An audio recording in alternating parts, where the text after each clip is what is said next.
Stage programme होने के बाद उन्होंने गाड़ी की डिमांड की।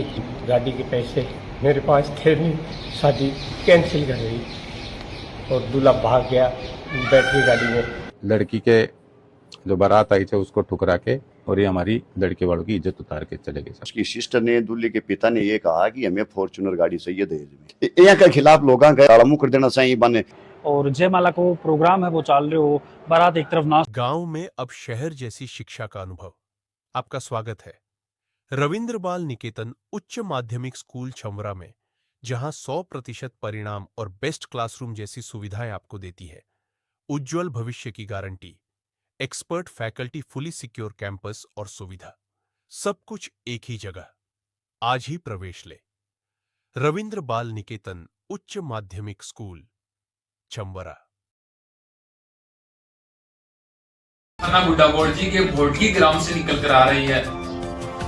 शनिवार की रात एक शादी समारोह होता है। लड़का लड़की के दरवाजे पे बारात लेकर पहुंचता है, लेकिन कुछ बात यहाँ की बढ़ है। स्टेज के ऊपर जयमाला का प्रोग्राम होता है। परिवार के अंदर एक खुशी की अलग ही लहर दौड़ रही होती है। ऐसे लगभग 3 महीना पहले पाटन निवासी मनीष के साथ ये बच्ची की शादी तय है और जैसे 3 महीना तक आपस में परिवार और लड़की सब कांटेक्ट में।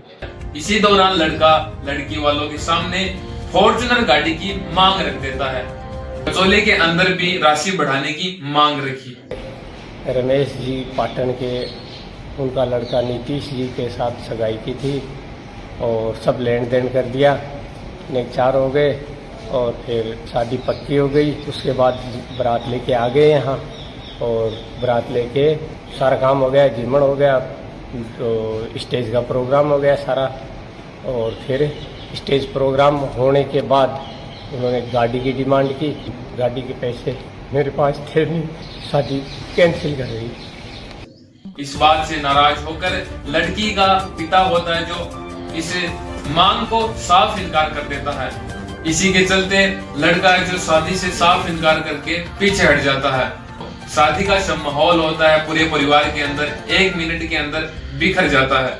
लड़का जो बारात लेकर वापस चला जाता है और दूल्हा भाग गया बैटरी गाड़ी में। शुरुआत जो हुई थी मिसअंडरस्टैंडिंग की, वो जब गौरवा का जो काम हो रहा था उसमें हमारे बहनों ने इनको 5100 रुपये कपड़े ये दिए थे। मामा मिलनी और जो सगा मिलनी वो दे दी गई। इन्होंने उस दौरान ये कहा कि जो बाकी जो शेष है बारात में आए हुए परिवार के जो लोग हैं उनकी भी जुआरी की जाए। तो बहनों ने ये कहा कि सब जुआरी है, यहाँ पर जो गौरवा का काम होता है उसमें सिर्फ लड़के की जो कपड़े देते हैं वो और सगा मिलनी मामा मिलनी वगैरह होती है। इसके अलावा जुआरियों का कोई रीति रिवाज हमारे नहीं है और समाज में भी नहीं है। इसी बात से लेकर इनके कुड़कुड़ाहट शुरू हो गई। 5100 रुपये जो दिए थे इनको, उनमें भी इन्होंने कहा कि 5100 की जगह आप 51,000 कीजिए, आप बाकी तिलक जुआरी नहीं करे हो तो फिर ये और भी के अंदर विवाद है तो बढ़ जाए कि दूल्हा भी मामला आगे इतना बढ़ जाता है कि एक फॉर्च्यूनर गाड़ी की जो दूल्हा है वो मांग रखता है और लड़की के घर वाले उस मांग से साफ साफ इनकार कर देते हैं। फिर दूल्हा नाराजगी जताकर मौके वारदात से फरार हो जाता है। थाने में दिखाऊं यो वो मंडप है जटे शादी की जो रस्म वाली है, 7 फेरा की रस्म वाली एक परिवार हटे बस वालों। लेकिन जब बाद में मिसअंडरस्टैंडिंग होने के बाद में ये लोग चुपचाप फिर जो अपने वरमाला के समय जाते हैं डुकाव पे, डुकाव हो गया, तोरण हो गया, वरमाला हो गई। वरमाला के दौरान फिर इनके आपस में एक जगह इन्होंने ग्रुप बना के, जो पाटन से बारात आई हुई थी, नीतीश नाम है, मैं तो पूरा जानता नहीं, शायद नीतीश नाम होगा कार्ड में, तो उनके परिवार में जो उनको अपने आप में एक परिवार में लोकेश नाम से कोई वकील है, उन्होंने ये कहा साहब आगे आपने 51,000 यहाँ नहीं दिए तो अब आपको एक कार और प्लस 5 लाख रुपए कचौड़े में आपको देने पड़ेंगे। कार की बात और एसी की बात, जो लड़की है निधि जिसकी शादी होने वाली थी और लड़का जो नीतीश है वो भी अक्सर इससे पूछा करता था पिछले 5 दिन से, फोन पर बात करता ना, फोन पे कि हाँ कार दे रहे हैं क्या एसी दे रहे हैं, ऐसी बातें होती थी। वो मम्मी को भी अपनी को बताई थी। इस बात को मैंने गंभीरता से, हमारी गलती हुई साहब कि दहेज को लेकर हमने इनसे साफ बातचीत नहीं की। इन्होंने आज लड़की के जो बारात आई थे उसको ठुकरा के और ये हमारी लड़के वालों की इज्जत उतार के चले गए सर। कानूनी सलाह लेके दहेज के खिलाफ इनके खिलाफ एक मुकदमा दर्ज कराने जा रहे हैं सर। इन्होंने जो वकील थे इनके लोकेश जी जो परिवार में ही है, शायद लड़के के भाई है, इन्होंने एक अपना जो वकीलों का ग्रुप है उनको, अपने जो वकील जो लोग थे इनके जो ग्रुप थे उनको मिसगाइड किया था कि हमको बंधक बना लिया है, हमारे साथ मारपीट की गई है। आप लोग भी आए थे, आपने देखा होगा, चाय पानी आराम से पी। इन्होंने लड़की वालों को पूरी तरह से बदनाम करने की कोशिश की दहेज के लोग ने। आगे बता दिया ना, इनके खिलाफ, दहेज के खिलाफ एक मुकदमा हम कराएंगे इनके खिलाफ। और रिश्तों है वो टूट जाए। समाज के अंदर एक बड़ी प्रॉब्लम देखी गई है कि आज भी दहेज शहर की प्रथा है, बात चल रही है और लोग सिर्फ दहेज के पेट। और कल की इनकी शादी होना तय थी, तय समय पर बारात आ गई, स्टेज प्रोग्राम तक सारी जो रस्में थी वो हो गई। उसके बाद स्टेज प्रोग्राम पर दूल्हे के भाई ने, उसकी सिस्टर ने, दूल्हे के पिता ने ये कहा कि हमें फॉर्च्यूनर गाड़ी चाहिए दहेज में, इसलिए ये शादी, अगर आप फॉर्च्यूनर गाड़ी देना चाहते हो तो हम शादी करेंगे। फॉर्च्यूनर के साथ साथ उनकी अन्य भी दहेज की मांगे थी जो दुल्हन के पिता पूरी कर पाने में असक्षम था। और उसके बाद में बाराती धीरे धीरे निकलते सारे निकल गए, 2-3 बाराती बचे, यहाँ तक कि दूल्हा भी यहाँ से निकल गया। और फिर 2-3 बारातियों को यहाँ रोका गया कि भाई बात क्या है। फिर ग्रामीणों को जब पता चला तो ग्रामीणों ने ये कहा कि ये बात अच्छी नहीं है।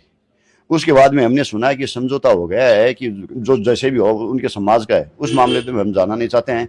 लेकिन हम व्यक्तिगत रूप से ये कहना चाहते हैं, एक बच्ची के जीवन के साथ खिलवाड़ करके, मतलब बारात घर पर आ जाती है, बच्ची की बिना शादी के बारात वापस लौट जाती है, वहाँ कुछ चाहे समझौता कैसा भी हो, मैं तो व्यक्तिगत रूप से इनके खिलाफ हूँ। ये विकृतियां समाज में दिन प्रतिदिन बढ़ती जाएंगी और इस फैसला है जो ये इस बेटी के भविष्य को अंधकार में बनाने के लिए हुआ है। और जनता से मैं तो यही निवेदन करना चाहता हूं कि भविष्य में भी ऐसे किसी भी प्रकार के समझौते में या किसी भी प्रकार के समझौते से बचना चाहिए। मेरा तो ये कहने का मतलब है, वहाँ के खिलाफ भारतीय संविधान की बढ़िया धारा ही वहाँ के खिलाफ सख्त कानूनी कार्रवाई होनी चाहिए, दहेज प्रथा को मुकदमा लागू चाहिए। तो कितनी बड़ी विडंबना है कि अब तो बड़ो दुर्भाग्य की लड़के को भाई है जो एडवोकेट बताओ हाई कोर्ट को अपना आपने बिन रात ने ठेका लोग है जो पकड़े है, गांव को सरपंच ने बिन बीजा पकड़े है, 5 आदमी ने जो जब बैठा ही फिर ये फैसला वो अपना हाई कोर्ट को वकील बताओ है, वो खेमान दहेज की गाड़ी चाहिए है, एक रिप्यू दिया को नहीं, दुल्हन पहले फरार कर दियो, अठे मार पीट करे है, दुल्हन पक्ष वाला लड़की पक्ष है जो लड़का का नाम नितेश है जो रात ने स्टेज पर उतर के पेशाब करने के बहाने जो फरार हो गया है। और फिर के भाई ने ठे बैठा वो अपना हाई कोर्ट को एडवोकेट बताओ। इस सामाजिक युग के माए, इस शिक्षित युग के माए आज इतनी बड़ी दुर्भाग्य की बात है कि यहाँ की घटना हो रही। आज अपन देख रहे हैं कि युग जो साइंस कट्ठों कट्ठे जा रही है अपने कल्चर का माँ, इस यहाँ की चीज ने कोई जगह को नहीं है। यहाँ के ऊपर दहेज बर्ताव को मुद्दों लगाना चाहिए, जेल में भेजना चाहिए जो आगे भविष्य में है, जो यहाँ की सामाजिक कुरीति नहीं फैले।